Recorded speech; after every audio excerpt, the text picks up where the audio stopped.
clearly everyone here felt like there was no one better suited to interview you casually than myself, having both been here since day one. Look, I guess we'll start simple. I think this time comes for every professional athlete when they decide that to move on to the next phase of their career. Start by telling me how you feel about that, how you feel that the playing side is coming to an end, and maybe what potentially led you to the decision for this to be right now. Yeah, obviously it's a hard decision for any player when that time comes, and in some ways it's been easier because now I have a good idea what I want to do, and I have a plan, and I'm 100% on that. Once I'm done playing. But in some ways, it's also been harder because I made the decision, in the off season, and I've had 6 or 7 months now to think about it, and to see my time with the club and with soccer, dwindle day by day, and it's just a decision that kind of came together in the last couple years. The path I want to take required a little bit of preparation, but it's the right time for me to move on to the next thing. Every player has other things they want to do in life and other focus, whether it be their family, etc. This is something I want to do and make in my career. So it's been difficult, especially the last couple of weeks, thinking about it more and more, and trying to reflect on what it's meant to me, and obviously I'm never gonna forget my experiences here, and it's really kind of made me who I am today, going from a kid to kind of grown up with the club. Your beard has kind of grown as you have as a human being, I feel like. So you made this decision before the start of the season, clearly because, I don't know if we've stated it before, you're going to SMU Law School as your next career path to be the most high-profile attorney in San Antonio, Texas history. I love that. Yeah. So you made this decision before the start of the season, so you kind of knew that based on when semesters start and all that this would be the time frame of when this would happen. Did that make it easier to know that you were heading towards a certain goal, or is it harder knowing that, due to the next phase in life that you have to hang them up before the end of the season? Yeah, of course I would have liked to stick around and see the season through. But I am very grateful to Tim and the coaching staff that they wanted to have me on for as long as I could stay, which has ended up about halfway through the season. So I'm very grateful to them that they saw enough in me to keep me around for a couple more months. And that made me very happy to be able to be around the club for as long as I could, because I really wanted that. I didn't want to sit and wait for 6 or 7 months before I went to school and watch from the sidelines. I wanted to be involved as much as I could, and I've done my best to, whatever my role is, whatever value I can bring to the club and the rest of the guys. I've really made that a big focus for this year. I think almost every interview that you've done that has covered like the whole course of your career, the San Antonio's son, San Antonio comes up. You've been here basically your whole life at MacArthur and Trinity, and the Scorpions, and now San Antonio FC. So we don't have to go too deep into that because we've talked about this a million times. But one more time, what does it mean to spend your entire soccer career in San Antonio, but then also, you could probably in this country count on one hand the amount of guys that have played high school, college, and pro in their hometown. So, again, how special is that for you? It's been amazing, to be around, to be able to go through the ranks in the same city, and all of them been first class. Really enjoyed growing up here. Had a great family support. Going to school, going to Trinity here. Great school. Had a great time there. Great soccer program. Really enjoyed playing for Coach Paul McGinley. Then being able to transition, straight into the Scorpions, and now with SAFC. It's kind of crazy how it's all worked out. Never really planned it that way. Never really thought that would be possible, but it's worked out so great for me. and I've been really lucky that that's been the case. You know, some soccer things took shape and progressed here in San Antonio, and obviously our parent organization, Spurs Sports and Entertainment, got involved. San Antonio FC became the club in San Antonio, and then you made the transition there. Was that something you expected that call to come, or was it more, grateful that all of a sudden, oh, I get to stick around, this is great? I had a little bit of expectation that I'd at least, get a call and explore that option. Obviously, a lot of the coaching staff stayed on with SAFC, and I had known Darren, and Darren had known me from my trial with Orlando City, Mm-hmm. which I had in spring of 2015. He was the academy director there, so he was out at the first team training when I was on trial. So he was familiar with me. So I was very happy to get that call, and he's like, "Yeah, I want you to be part of this. Be part of this project." And didn't really take much thought, and I was in. And then, did you sit there and think, well, in a few years I'll make my 100th appearance for the club, and I'll have the record for most saves and most penalty kicks saved and all that? Was that ever part of the expectation, or that just kind of comes with what you're doing? I was just happy to have a contract here in San Antonio, and be close to everybody, and be part of an organization that I knew was great and would take care of the players and do the right thing with the fans, and bring a great game day experience. Talk about moments in the club's history. I guess we can start with favorite moment for San Antonio FC. Whether you were playing, whether you weren't playing, whether you're not, what is one of the more memorable moments for you? I had a lot of memorable moments. A lot of games, a lot of on the field stuff, a lot of off the field stuff. With the guys.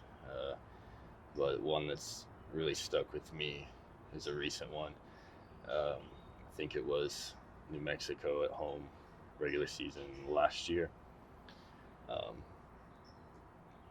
PC was coming off with an injury.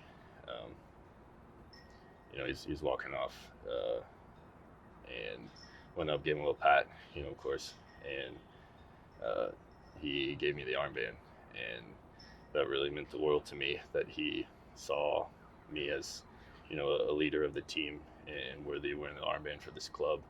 Because PC is a top-class player, top-class human being, good friend. So that meant the world to me, that he saw me worthy of wearing the armband for this club, and that's something that I'll never forget. Our very first player of the week, that game against St. Louis in St. Louis, where I think you made 8 or 9 saves, which are still, tied for a club record, including a PK at the end, which you saved, seems like 436 of those that year. Oh, the magic continues. He robbed him. Did you expect anything less from Cardone? He's been magnificent all evening long. The best keeper performance I've seen all year. What about, maybe specifically that season, what about it was the penalties? Was it research? Was it blind luck? Was it just how amazing you are in between the pipes? You want me to give away my secret? Yeah, you don't have to give away all of them, but as far as I remember, some of them were a little bit of video. Some guys had patterns of going a certain way. I think the St. Louis one he went that way quite a bit. I think the Real Salt Lake one, Carlos Alvarez gave me a little tip. He was like, I trust my guys, so I think that took care of that one. When Vancouver was here against Kyle Gregg, was just choosing a side. Yeah. Same thing I think with the Tulsa. was it Sammy Ochoa? Sammy Ochoa, yeah. Throwback. I think that one was just going the same way as the other one, so it worked out pretty well for me. Have you saved one since? I can't remember. Maybe one since then. Juan La Madrid, who's been kind of your goalkeeper coach at a lot of different steps, a lot of different phases, is still here today, is a massive part of this club, the first team, the academy, and then your career, tons of other goalkeepers' careers that he's had the hand in training and developing. What can you say about Juanito? No, yeah, without a doubt, without him, I wouldn't have gotten this far. I wouldn't have even, got out of the youth ranks probably. He's been with me since I was a youth player with Classics Elite, the club here in San Antonio, and then he was with us at Trinity, and then the Scorpions, and now ICFC. So he's been there every step of the way. Can't even say enough good things about the guy. He's a fantastic goalkeeper coach. He's a great coach in general. brings a ton of energy off the field. Always cracking jokes, keeping guys positive, and I love that dude. And, Yeah. hopefully I'll always stay in touch with him and be able to help him out in whatever I can in the future. Yeah, I wonder if you've ever had a full day with Juan without him cracking some sort of joke. Probably not, but not more than 5 minutes. kind of makes him who he is, right? Any memorable teammates, whether it's someone who always made you laugh, someone who was good in the locker room, goofballs, like who sticks out in your, got 7 seasons now at SAFC? Yeah. Ooh, I mean, there's a lot. There's a lot of guys from. I guess a big one would be Jono. Yeah. Always down to talk about something. Always had questions and brought up interesting topics. And we've had a ton of jokesters on the team. What will you miss the most? Here, being a pro, 2-hour work days. Like what's gonna be the thing you miss the most? I'll definitely miss the 2-hour work day. That's for sure. But I mean, that's an easy answer. It's all the people. All the teammates, all you guys, all the staff, the coaches. Because I really enjoy just coming to work every day and being with the guys on the field, because they always bring a great attitude, and then off the field, the camaraderie, the friendships that you form, how the guys really care about each other, their families, their personal lives, and I'm really gonna miss that. And hopefully I'll try to stay connected with as many people as I can. Hopefully even the rest of this season, I'll try to make it down and see as many games as I can. Hopefully, a couple of playoff games and a final here. Maybe a final here, yeah. I would miss that. No, of course. World, but, we might stick you in goal next to Jordan, just give us a better chance. I think the burning question on everyone's mind: can you have that long of a beard as you begin your career to be a man of the law? Is that what that's called? Not a man of the law, an attorney? I mean, it sounds like you're a Wild West sheriff. Like, hey, gonna go hang out with the beard fits for that. With Wyatt Earp and talk holiday. But as far as I know, it's probably not of this length. Very unkempt look. But probably in some shape or form. I don't know if I feel worse for the fans that are gonna miss the beard or the birds that have been living in there for the last 6 seasons. I've been trying to keep it clean, over the years. I don't want anything bad to happen with So we're thinking still a beard, just shorter. Well, there'll be something, yeah. Okay. I look like a child with no facial hair. I legitimately think you could show up to Toyota Field and nobody would recognize you if you shaved the entire thing. Oh yeah, I could just walk through the crowd. I know like, you're tall, but that's who's this guy? This isn't your seat. You're strictly known by this. I feel you're not an individual. You're a beard. All right. Well, so lastly, Saturday obviously is a big game against Charleston. We always try and take maximum points at home, get a good crowd out here, have a good time. But it's also going to be like a little mini Matt Cardone day. How important is that going to be to you to be here at home for what is your final game in front of the fans that obviously are the best fans in the USL, people that have supported the club and you since day one, and then particularly you have a special connection with for a bunch of reasons, mainly being a San Antonio native, someone who's played here their whole career. So how important is it to you to kind of say goodbye on your terms to the San Antonio FC fans and the community that you've served for so long? Yeah, I mean, it's super important to me that I go out at home, and obviously it was planned that way. But I'm incredibly grateful to everyone who's gotten me this far, and especially to the fans who have supported us through thick and thin over the years, who've always shown up for us, always been loud and supportive. And I want them to know that I've always appreciated them, and I always will. And it means the world to me that I'm able to go out in front of them and my family here, that they'll be able to see me here one last time, because it'll be an important memory for me. My last experience. Probably try to keep my emotions until the end of the match. But keyword try. Yeah, so I'll definitely be thinking about it. I've been thinking about it, but might have a few crocodile tears afterwards. But it'll be an emotional day for me and my family, and I just want everyone to know that I'm very grateful for all their support over the years.